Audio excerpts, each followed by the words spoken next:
साल था 1983। समुद्र के बीचों बीच एक नाव से कुछ समुद्री गोताखोरों अरेबियन सी में छलांग लगा रहे थे। वो गहरे समुद्र में एक खास खोज के लिए उतरे थे। सतह से कई मील नीचे उन्हें जो नजारा दिखा उसने पूरी दुनिया को चौंका कर रख दिया।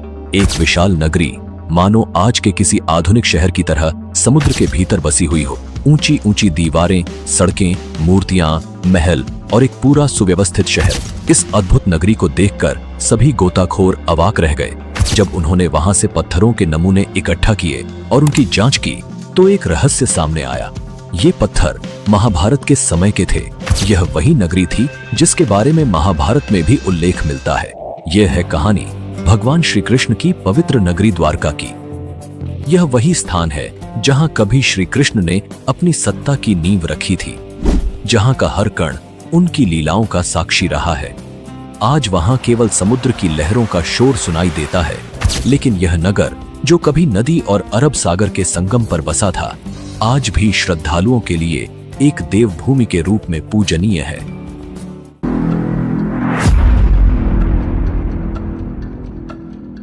विष्णु जी के 4 धामों में से एक द्वारका गुजरात के जामनगर जिले में अरब सागर के किनारे बसा एक छोटा सा शहर है, जहां लाखों कृष्ण भक्त दूर दूर से भगवान की एक झलक पाने के लिए आते हैं। भागवत पुराण के 10वें सत्र के अनुसार कंस का वध करने के बाद श्री कृष्ण यादव वंश के साथ मथुरा में बस गए, लेकिन कंस की मृत्यु से क्रोधित उसके ससुर जरासंध ने मथुरा पर 18 बार हमला किया। इन लगातार हमलों से परेशान होकर श्री कृष्ण ने मथुरा छोड़कर एक नई नगरी बसाने का निर्णय लिया। उन्होंने समुद्र के बीच एक विशाल शहर के निर्माण का आदेश दिया, लेकिन इसके लिए समुद्र देवता की अनुमति आवश्यक थी। तब श्री कृष्ण ने समुद्र देवता की आराधना की, जिससे प्रसन्न होकर समुद्र देव ने उन्हें 12 योजन भूमि प्रदान की। इसी धरती पर भगवान विश्वकर्मा ने द्वारका का निर्माण किया। द्वारका एक अत्याधुनिक नगरी थी, जिसकी योजना और वास्तुकला आज की शहरी संरचनाओं को भी पीछे छोड़ देती है। सड़कों से लेकर सोने के महलों तक बड़े दरवाजों, बगीचों और तालाबों को अत्यंत सुंदर ढंग से निर्मित किया गया था। इस नगरी के केंद्र में श्री कृष्ण का महल था, जो सबसे आकर्षक और भव्य इमारत थी।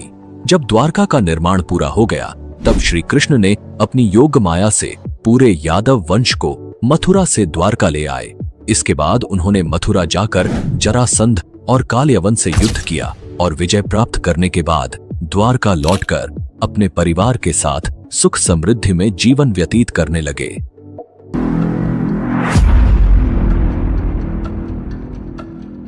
द्वारका नगरी के डूबने को लेकर कई कहानियां और मिथक प्रचलित हैं।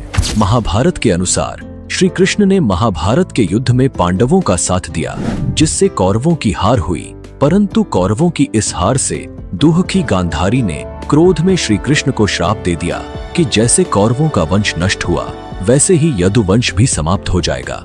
इसके बाद द्वारका में हालात बिगड़ने लगे और धीरे धीरे सभी यदुवंशी आपस में लड़ कर मारे गए। जब सभी यदुवंशी समाप्त हो गए तो बलराम ने भी शरीर त्याग दिया। बलराम के जाने के बाद श्री कृष्ण अत्यंत दुखी हो गए और वन में अकेले विचरण करने लगे।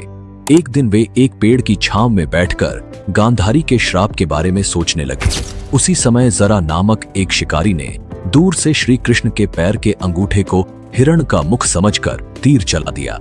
जब वह शिकारी अपने शिकार के पास पहुंचा तो उसने श्री कृष्ण को पहचान लिया और उनसे क्षमा मांगने लगा। श्री कृष्ण ने उसे अभय दान देकर शांत भाव से देह त्याग दी। श्री कृष्ण की मृत्यु का समाचार जब अर्जुन तक पहुंचा तो वे अत्यंत शोकाकुल हो गए। अर्जुन द्वारका पहुंचे और वासुदेव जी से नगर के शेष बचे लोगों को हस्तिनापुर चलने की तैयारी करने को कहा। इसके बाद अर्जुन ने प्रभास क्षेत्र में जाकर सभी यदुवंशियों का अंतिम संस्कार किया।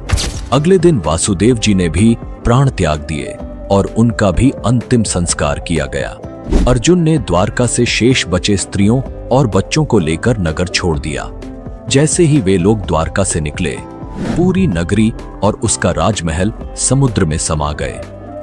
प्रचलित कथाओं के अनुसार गांधारी के श्राप के अलावा श्री कृष्ण के पुत्र साम को भी ऋषियों से श्राप मिला था। एक बार महर्षि विश्वामित्र, ऋषि नारद, कण्व और अन्य देव द्वारका आए। यादव वंश के कुछ शरारती लड़कों ने श्री कृष्ण के पुत्र साम को स्त्री वेश में तैयार कर ऋषियों से मजाक करने की सोची। उन्होंने ऋषियों से कहा कि यह स्त्री गर्भवती है और उनसे पूछा कि गर्भ में पल रहा शिशु कैसा होगा।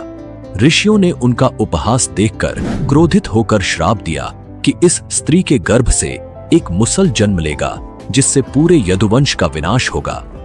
महाभारत के 23वें और 34वें श्लोक के अनुसार जब श्री कृष्ण 125 वर्षों तक पृथ्वी पर रहकर आध्यात्मिक लोक में जाने के लिए देह त्याग कर गए, उसी दिन द्वारका नगरी समुद्र में समा गई।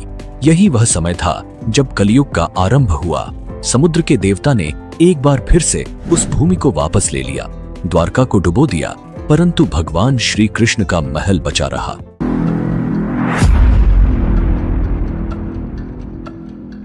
दोस्तों, द्वारका आज भी एक रहस्यमय नगरी बनी हुई है, लेकिन वर्तमान में इसके समुद्र में छिपे अवशेषों की खोज की जा रही है। आइए जानते हैं कि इस पर हमारे आर्कियोलॉजिस्ट क्या कहते हैं। महाभारत के अनुसार प्राचीन द्वारका समुद्र में डूब गई थी और इस कारण यह आज एक महत्वपूर्ण पुरातात्विक स्थल के रूप में उभर रही है। सबसे पहले द्वारका के समुद्री अवशेषों पर ध्यान भारतीय वायुसेना के पायलटों का गया जब वे समुद्र के ऊपर से उड़ान भर रहे थे। इसके बाद 1970 में जामनगर के गैजेटियर में इसका उल्लेख किया गया। इससे पहले कई लोगों का मानना था कि द्वारका एक काल्पनिक नगरी है और काल्पनिक कहानियों का कोई ऐतिहासिक आधार नहीं होता। महाभारत के अनुसार श्री कृष्ण ने कहा था कि द्वारका एक ऐसी भूमि पर बसी थी जो समुद्र से निकली थी। जब पानी ने दोबारा अपनी पुरानी जगह पर वापसी की तो पूरा शहर डूब गया। द्वारकाधीश मंदिर के पास शुरू हुई पानी के नीचे की खुदाई में कई प्राचीन मंदिरों के अवशेष मिले, जिससे यह स्पष्ट हुआ कि जैसे जैसे समुद्र का जल स्तर बढ़ा, मंदिरों को नई जगह पर स्थानांतरित किया गया था। इसने प्रसिद्ध भारतीय पुरातत्वविद डॉक्टर एस.आर.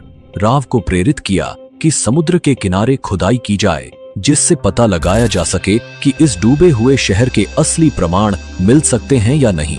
1979 में डॉक्टर राव और उनकी टीम ने इस खोज की शुरुआत की।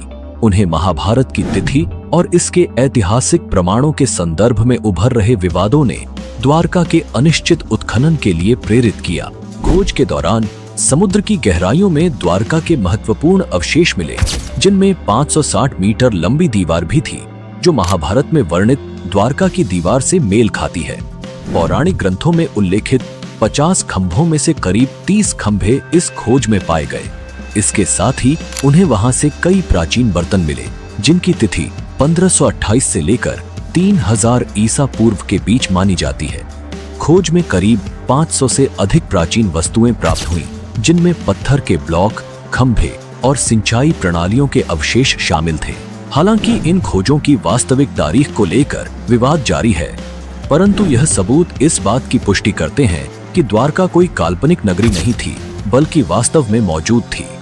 भारतीय समुद्र वैज्ञानिकों का मानना है कि पश्चिमी तट पर मिले अवशेष 9000 साल से भी अधिक पुराने हो सकते हैं। 2005 में भारतीय पुरातात्विक सर्वेक्षण द्वारा द्वारका नगरी की खोज फिर से शुरू की गई।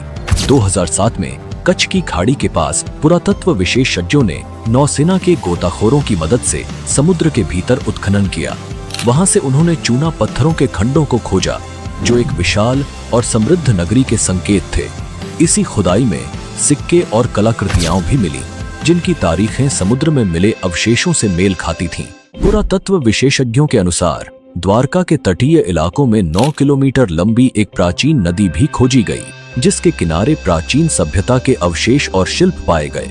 इन शिल्पों का कार्बन डेटिंग परीक्षण किया गया, जिससे यह साबित हुआ कि ये अवशेष 9000 साल से भी अधिक पुराने थे।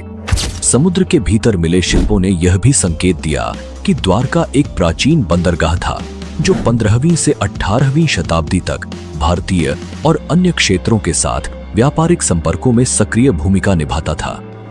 जैसे जैसे समुद्र का जल स्तर बढ़ता गया, श्री कृष्ण की नगरी द्वारका धीरे धीरे पानी में डूब गई।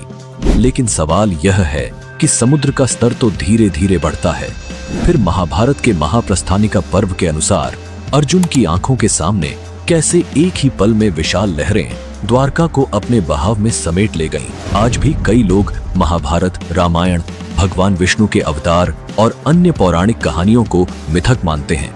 लेकिन द्वारका ही नहीं, और भी कई खोजें इस बात का प्रमाण देती हैं कि मानव का अस्तित्व सिर्फ हड़प्पा और मोहनजोदड़ो के समय तक सीमित नहीं है, बल्कि उससे भी हजारों साल पहले का है। श्री कृष्ण की नगरी द्वारका सिर्फ एक पुरातात्विक खोज नहीं, बल्कि एक सांस्कृतिक धरोहर भी है जो हमारी आस्था, इतिहास और विज्ञान को एक साथ जोड़ती है। जैसे जैसे हम आगे बढ़ते हैं, हमें यह याद रखना चाहिए कि प्राचीन सभ्यताएं और उनके अवशेष हमें सिर्फ हमारी संस्कृति का अंश नहीं, बल्कि उस समय की महानता और बौद्धिकता की झलक भी देते हैं।